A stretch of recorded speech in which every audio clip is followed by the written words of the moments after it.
Hey, what's going on, guys? So a little bit of a short video. Got a little bit of a new project, and kind of want to give you guys a little walk around on this before the fun really begins. So an opportunity came up for me to purchase something, and when it came up, I couldn't shoot it down. I absolutely had to, and so I want to show you guys what I got. A 2004 Jeep Grand Cherokee, and it is the Rocky Mountain edition. It is not perfect by any means, but it will make a nice rig when I am done with it. The big selling point for me on why I bought it is the interior. The interior is just in super good condition for being a 2004. The other reason I went ahead and purchased it was the miles and what the vehicle was used for.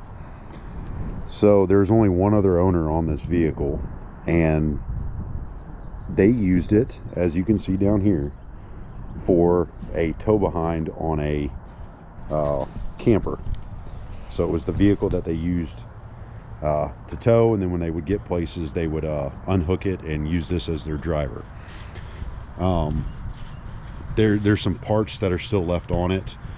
I know the bar is still on here, the disconnect that applies the brakes, and then under the hood, sitting right here, is the brake control module that does everything. And I'll actually pop the hood so you guys can see it. But the miles, it's 200,000 miles on this, and from what I was told about it and kind of who owned it, there were some very easy miles. So inline 6-cylinder, and there is that box. Stay in play for behind the camper. So we got to remove this, we got to remove that bar, and we got to do some other things. So that's the Jeep, and we're going to build a very mild, as cheap as we can build it, off-road / overland camping rig. That's going to be the theme with this. So the first couple videos are going to be getting it more reliable, so that it can be dailied. So we are going to front to back fluids. So I've done an order with AMSOIL. We've got engine oil coming. I've got transmission fluid, transmission filter coming, transfer case fluid, and front and rear diff. All of that is coming, so that'll be done. The coolant, we're just going to run in this. We're going to run the Shell multi-vehicle coolant in this guy. New belt, new hoses, new air filter. The air filter is actually still in pretty good condition. New air filter. I've got new terminals coming, because as you can see, these things are loose as can be, and I just want to redo it. I just want them a lot better. But what we're going to do is we're going to create a list, and I'm going to do reliability and then extras, and we're going to put it in the vehicle. And so every video that you guys tune in for that's posted, we're going to be knocking some of those items off the list. So fluids, everything under the hood, that removal, the bar removal.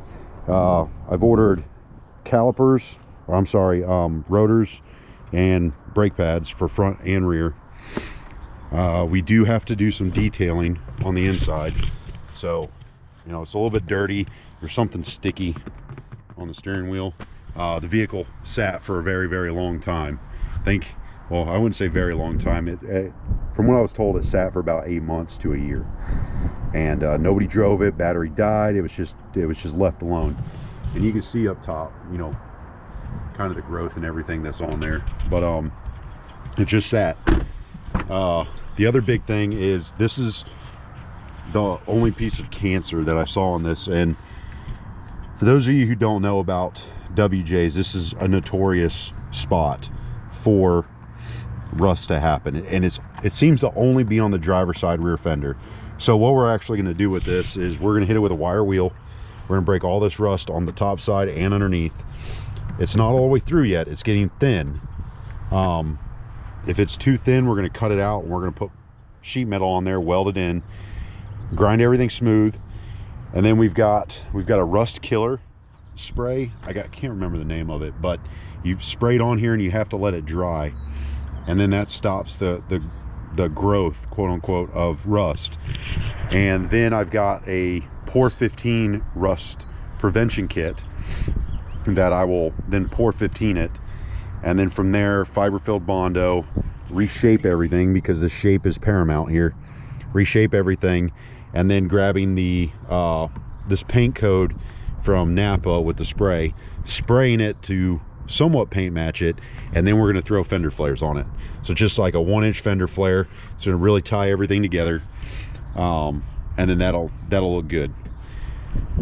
The other thing is on the back, so the rear hatch, the glass works.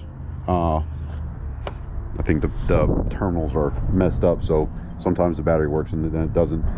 New hydraulic cylinders for the back, and then I actually ordered a 4-inch lift kit for it. First time ever I've gone with something other than Metal Cloak, Iron Rock Off-Road, Rusty's. I went as cheap as I could find because I want to build this as cheap as I can but still be very capable. So I went with the Zone 4-inch suspension lift kit, and that comes with front rear coils, front rear shocks, front lower control arms, comes with a new drag link. I think it comes with a pitman arm and some other miscellaneous hardware. And then for the rear, so on these, the WJ's a unibody, so the way it's like a hybrid 3-link 4-link suspension on the rear of this. It's a triangle, and there's a mount on the center of the pumpkin, the differential on the rear, and that's where this triangle control arm that mounts to the body, and then it points to that differential, it mounts, and it came with a spacer to lift that up to get the correct arm angles on it. The other thing is with that lift kit, to maintain flex off-roading and the off-road capability, I went with 32-inch Cooper SST Max tires. So I ordered those, and we are just going to run the factory wheels. We may run a 1-inch wheel spacer just to kick them out a little bit so it doesn't look too funny with the wheels tucked with the little 1-inch fender flare. So we're going to do that as well, but everything's ordered. It's starting to come in. Well, it should start to come in tomorrow, and then as they come in, I'll do videos and we'll start posting them and getting everything built on this. Oh, excuse me. The other thing is headlights. I still need to order the new headlights for it. I don't like trying to clean these up and get them clear again. I just rather buy the Chinesium ones and throw them on there and be done with it. But order new headlights and go from there. The one video, after this video is posted, probably the next video is going to be the electrical system. So there is a minor electrical issue on the vehicle, and that happened when the vehicle was attempted to be started 2 weeks ago. So when the previous owner, well, it's the previous owner's son, was trying to get rid of the vehicle, he told me, yeah, I put a new battery in it and it wouldn't start. So I put new terminals on it, it wouldn't start. Put a jumper pack on it, and then he heard a pop, and then it started. Well, after that pop, the whole passenger side, so none of the window switches work, none of the locks work, the keyless entry doesn't work. So what we're going to do is we're going to go through all the fuses, all of the relays that are under the hood. So there's a fuse panel down here, and then there's a relay fuse panel under the hood as well. So that is right here. And what I think is, just with this kind of tomfoolery going on, something came loose and he popped a fuse or popped a relay. Could have been just a corroded relay, and you know, we'll dive into that and figure out what's going on. The other thing is, I did order a valve cover gasket. I don't know if you guys can see it. It's not leaking, but it is seeping a little bit. And those of you who've worked on the inline 6-cylinders, you know they're freaking easy as can be to work on. So pull that off, get everything cleaned up, and get that valve cover gasket put on before we do all the fluids, because I don't want to lose any of that good AMSOIL fluid in there. But yeah, that's it. Again, 2004 Jeep Grand Cherokee Rocky Mountain Edition, 200,000 miles, and I don't think it's a true representation of miles. They told me that this thing somehow disables the mileage, so that the mileage doesn't tick over when it's flat towed. You know, with transmission and transfer case being shifted into neutral, it shouldn't gain miles. With the vehicle off, it shouldn't gain miles, but my gut's saying that it did gain miles. But we're gonna find out. So I'm gonna throw my scan tool on it. I've got a Snap-on Apollo D9, and what I'm gonna look for is actually engine hours. So the hours that the engine's been on and running. And there's a website, there's some math you can do, and it gives you a pretty rough estimate of how many miles that is. You know, because police cars, when you go to auctions, they sell it based on hours because the car sits in idles, right? I want to know the hours because I want to know how long that engine has actually been on, because it purrs so dang nice. Like, there's not a single noise out of place on that, on the engine.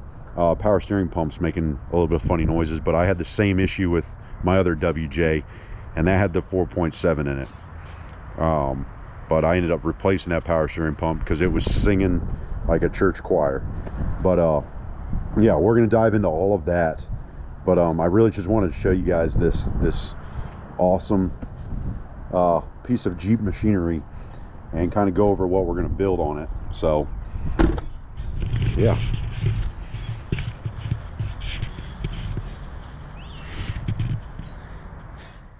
again, I think this is going to come out pretty nice. 4-inch lift on the WJs. It's not like a TJ, a YJ, a JK, any Wrangler lifting a WJ. 4 inches may sound like a lot of lift, but it actually isn't on this Jeep. I ran a 6-inch lift kit on my WJ Limited, and to put 35s on it, I had a custom bumper that I made. I'm actually going to make the same bumper for this as well. I've just got to go to Fayetteville Steel. He's got the CAD file, and then he throws it on the his plasma cutter, computer controlled plasma cutter, and he cuts out all the pieces for me, and then we bring them home, and then I'll weld them all together, and then I'll truck bed line it, and then we'll slap it on there. But we're gonna get some video of that as well, but get him to cut that out for us. But anyways, back to the lift. With the 35s, I actually had to cut part of my fender and then down through here, and on the rear I ended up cutting, it was about half of what's here on this one, about here, just to fit the 35s. And I wasn't running crazy back spacing, I wasn't running wide tires. I think I was running the Nitto Trail Grapplers, but I was running the 10.5-inch wide ones. So they weren't even as wide as these 35s, because these 35s, I think these are 1250s. Yeah, so these are 12.5 inches wide. So those were 10.5 inches wide on the other WJ, and it still rubbed. It rubbed when I took it off road. I mean, a speed bump would make it rub, and that was with a 6-inch lift kit. So it shows you that you know, the lifts don't do as much as they do on a TJ or any Wrangler. But 32 should be plenty. That Cooper SST Max, that's a pretty aggressive all-terrain, mud-terrain hybrid. I've ran them before. They do really awesome off-road. They do really awesome when you drop the tire pressure. I think the lowest I've ever had those was right around 8 to 9 PSI. when I was up at Uwharrie, and I had those on a Nissan Frontier, and that had Nistec long arm suspension, all of that. But they did really awesome, so I know they're going to do great on this WJ. But yeah, I'm really excited to get started on the build.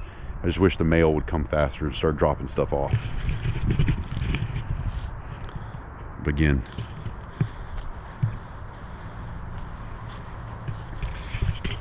the other thing too, yeah.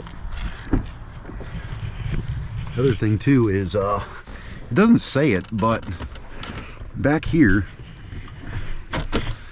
it's even got the upgraded sound system with the Infinity amp, and then I think it's right over there in that little cubby hole. There's a 6-disc CD changer in there. So yeah, they pulled that little cap off there to open up the rear hatch because they couldn't get it to open when the power situation. But plenty of room. And again, I can't get over these seats. At first I thought these were, you know, like seat covers, but they're not. Now, like, that's the original upholstery on it, and they're in really awesome shape. You know, some vacuuming and cleaning in here, and I think everything will be fine. Uh-oh. Hopefully my audio is okay. I've got a new microphone. I don't know if you guys can see that. And it's made by Synco. It's like the DJI mic. It's the Chinesium version of that. But hopefully it gives good audio. But yeah, I mean, sunroof works, so it doesn't leak. I know on my old WJ I was having an issue with it leaking, and there's drain vents in here. They come up in the corners, and they actually come down these pillars and go all the way down and then out. And all of that whole tube on mine was dry rotted. So what I ended up doing is I took some really nice silicone and siliconed the sunroof from the outside closed so it wouldn't leak. Because I mean, you drive in a rainstorm and all of a sudden you're just getting dripped on, and that was quite annoying. And then it caused the headliner to droop, and so then I put a American flag up here, and I think I'm gonna do the same anyways on this. Just put an American flag up there. We got to represent America. So, but yeah, overall pretty good. I've driven it like 10 miles since I got it. It was dropped off yesterday, and these seats are actually really comfy. As you can tell, I really like this upholstery in these seats. Oh, it does have the good transfer case. So Jeep, the ZJ, so the 90s model Grand Cherokee ZJ, right? Then the WJ came along, and they made this one from, I want to say 98 to 2004. Yes, 98 2004. I may be off by a year, maybe 99 to 2004. Anyways, you get it. They made it for a very limited amount of time. But the big thing that they did with these Grand Cherokees is this all-wheel drive transfer case. And so most of them, any of the ones with the V8, I would say probably 95% of them, had the Quadra-Trac 2 transfer case. And that was like an all-time four-wheel drive, all-wheel drive transfer case. That's what I had in my old WJ, and I absolutely hated it, because there's this variable vane, almost like a CVT type thing in the transfer case that was for the front output, and it was fluid driven, and they were notorious for going out. So going off-road, you'd hit the trail, you don't have four-wheel high selectable. It is already in that four-wheel drive, all-wheel drive. So when you wanted to manually put it into four-wheel drive, because that thing didn't work on my Jeep, it was only 4-low. That's the only thing I had, was 4-low. And you can imagine sometimes, you know, like on some dirt trails where you just need a little bit more traction, 4-high would have been perfect. I didn't have that option, so it was creeping in 4-low. And then sometimes 4-low would get me in trouble because of the transfer case, the transfer rate increase going to 4-low. I think it was a 373-1 on that crawl ratio for 4-low. I could be wrong. 323-1 or 373-1 on that, because it's a 1-to-1, 1-to-1 on your rear axle and front axle. Anyways, I'm rambling a little bit. Anyways, 4-low, it sucked. But this one has a selectable, so 2-wheel drive, 4-wheel drive part-time. So what this does, when you put it into 4-wheel drive part-time, the computer system will actually sense the front wheel spinning or the rear wheel spinning and engage the front, right? Then you have 4-wheel drive full-time, which is 4 high, neutral, and 4 low. So you can select. We're not going to use this guy. Like, I need to take a Sharpie and just scribble it out, because we're not using that. We're going to go 2-wheel drive, 4 high, 4 low, full send. Right? Cool. Hopefully that makes sense. But anyways, I'm so happy that it has this transfer case. There's a lot of things. I know I said the interior was the big one, but there's a lot of things that made me actually go forward with this purchase. But it's in fairly decent condition, minus that little bit of rust. That's really it. It's a 2004 20-year-old car. Yeah. Old beaters. That's what I get told. Anyways, kind of lost my train of thought there. 20-year-old vehicle. There's going to be some issues with it. It's not going to be perfect, but for the price, how it drives, it's a Rolls Royce. Couldn't beat it. AC blows cold, heat blows hot, radio works, 4-wheel drive works, engine doesn't knock, and it's not leaking anything. Everything else we can work with. We can deal with everything else, but that's the big part. Those things right there. Yeah. I wish it was Friday, so I'm really itching to get onto this thing. We just had 2 days of nasty rain here in North Carolina, and the sun finally came out, so I'm glad to be outside. Weather's a little bit chilly, but this weekend we should get into the mid 70s, and then Sunday I think it's going to be the 80s. So we're going to be doing a lot of filming on it, getting a lot of things done / started on the vehicle. I've got to play musical vehicles in the driveway, because where the TJ is, that's where this is going to park, right there. I'm going to park the TJ next to it, and then the work car will just park down there. But yeah, we're going to get everything moved around. I'm thinking maybe Friday afternoon, go ahead and just jack it up, throw it on jack stands, and take the wheels off. I'll bring you guys along. I'm bringing you along for everything. So understand that some of the videos, they may be a little bit shorter. There's just gonna be a lot of footage, and I don't want you guys getting bored. I just really want you guys along for the build to see, hey, I can go out and I can buy, something cheaper. You don't need to go out and buy a $50,000, $60,000, $70,000 Jeep to be able to go out and have fun with it. And you can buy something, way cheaper, under $5,000, and you can build it for dirt cheap and go out and compete with those.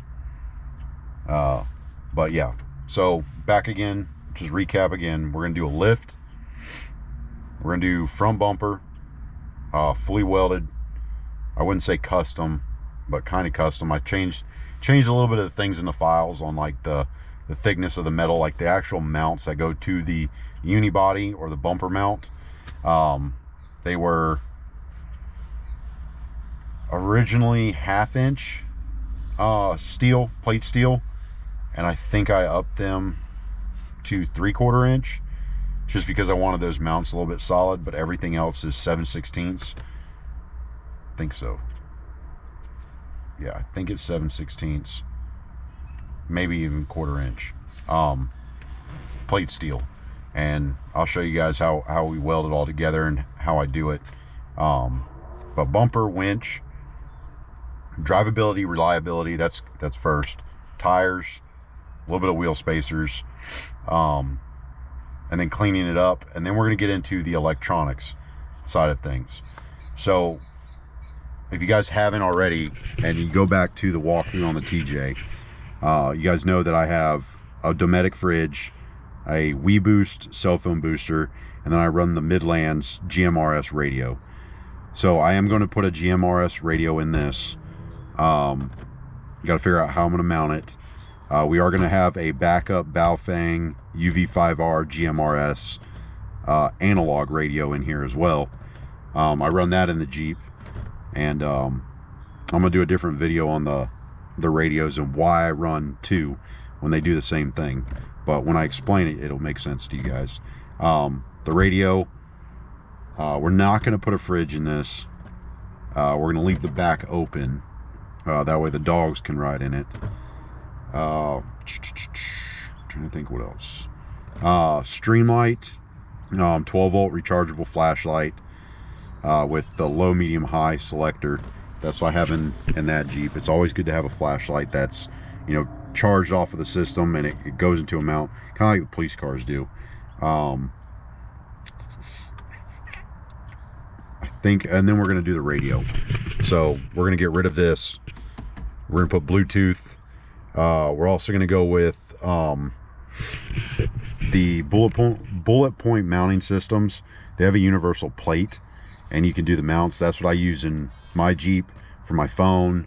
I run an iPad mini for navigation, but we're going to do the same in here. We're actually going to put the mount probably right here, and it's just a plate with a little bit of a riser on it. And what's nice about this is there's actually metal bars that come back through here, and once you pop this out, you can actually get to them. And so what we'll do is we'll end up drilling holes through here and running some really small, like M8 or M6 bolts through it with washers, bolting it to that, and then that plate will rise about, you know, about an inch high, and it'll give me those ball mounts so that we can have, you know, the cell phone, and then right here will sit another mini iPad for navigation. But yeah, that should really be it. The budget for this, I'm trying to stay under, build wise, trying to stay under $3,500, $4,000 is really it for the build. Right now I think I'm at, lift kit was $752 from Zone Off-Road. The tires were, I think shipped, they were $1,000. Wheel spacers were $225. The radio's $200. The radio for here with Bluetooth and everything, that's just, I think that's $100. I don't do anything fancy with that. Installation kit, I want to say we're right around $2,300 right now, and just parts that are ordered. That doesn't include the rotors, the pads, the belts, the hoses, the fluids. That's not including that. So I've got to calculate that total up as well. But as far as that, I get all of that through you know, your name brand auto parts store, AutoZone, because I get a killer discount through there. So once I get all those parts, the commercial lady will give me the receipt, and I can let you guys know what I paid for it. I just gave her a list and said, hey, I need you to order this if you don't have it, or get it from the hub store, and then just shoot me a call when you have everything, and then I'll come by and pick it up. And so she's working on that. I did that today, actually. And then the AMSOIL, I ordered that this morning, and so that should all be here. Normally it'll probably be here Saturday, to be honest with you. AMSOIL is really awesome with shipping and fast. Yeah, because I ordered the diff fluid for the TJ, and we did the chromolyes on Thursday, and all of that came on Saturday. So yeah, we should get that stuff Saturday, and we can start that. But yeah, that's it. I mean, it's it shouldn't be much. The longest part's going to be the cleaning, because I really want to clean everything up, and we're going to degrease under the engine as well. That's going to be another thing. Yeah, so all of that, we're going to get all of that cleaned up, all this corrosion and crap that's everywhere. I'm going to get all of that cleaned up, and I don't have a ton of followers, but those of you who do follow and you do watch the video, Puller boy, there's Puller, there's the other two. But anyways, those of you who do follow me, let me know what you would think about a snorkel, because I am snorkeling this. Let me know what you would think about this being snorkeled. And so the snorkel for this guy actually comes in here, goes up, and comes up to right about here. So let me guys know if you think I should snorkel it. Yeah, that should be it. I'll bring you guys back as I move stuff around. If I find anything else, I'll bring you guys back so I can show you guys. But again, I think it's gonna be an awesome build. But stay tuned, and hopefully you guys enjoy it.